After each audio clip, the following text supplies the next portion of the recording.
Bonjour, je suis Lucie Manchat, journaliste pour France 2. Je vais vous parler aujourd'hui du premier plan quinquennal et des choix économiques de Staline. Mais tout d'abord, qu'est-ce qu'un plan quinquennal? Ce sont des objectifs économiques à atteindre en 5 ans en URSS.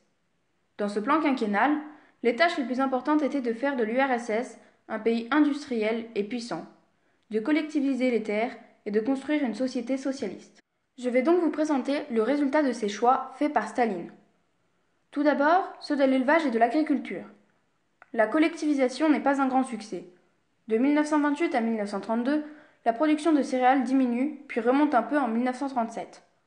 Du côté de l'élevage, plus particulièrement des bovins, on dénombre une perte d'environ 20 millions de têtes entre 1928 et 1937. En conclusion du premier plan quinquennal, Staline a pris les bonnes décisions en ce qui concerne les mines et les industries, qui connaissent un fort dynamisme, mais de moins bonnes décisions pour l'agriculture et l'élevage, qui rencontrent quelques difficultés.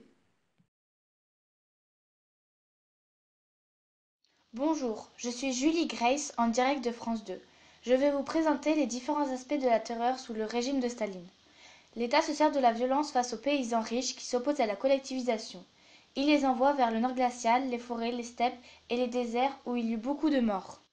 La Grande Terreur commença 20 ans après la Révolution d'octobre 1917. Plus de 750 000 citoyens soviétiques ont été exécutés après avoir été condamnés à mort par le tribunal. Soit 50 000 exécutions par mois, 1600 morts par jour et plus de 800 000 soviétiques condamnés à une peine de 10 ans de prison, de travaux forcés et envoyés au goulag. La Grande Terreur est avant tout une immense opération de purification sociale servant à éliminer tous les éléments jugés étrangers ou bien nuisibles à la nouvelle société socialiste en cours d'édification. Bonjour, je suis Marie Lopez, journaliste pour France 2, et je vais vous expliquer maintenant comment Staline, le dictateur de l'URSS dans les années 30, contrôle la société soviétique. Il est question de propagande, de culte de la personnalité et d'embrigadement de la jeunesse. Par le moyen de la STF, la radio, des affiches, du cinéma et de la presse, Staline contrôle l'esprit de la population, c'est la propagande. Depuis le berceau, on promet aux enfants un monde meilleur et on les suit pendant toute leur scolarité en leur inculquant un mode de vie et une idéologie qui est le communisme.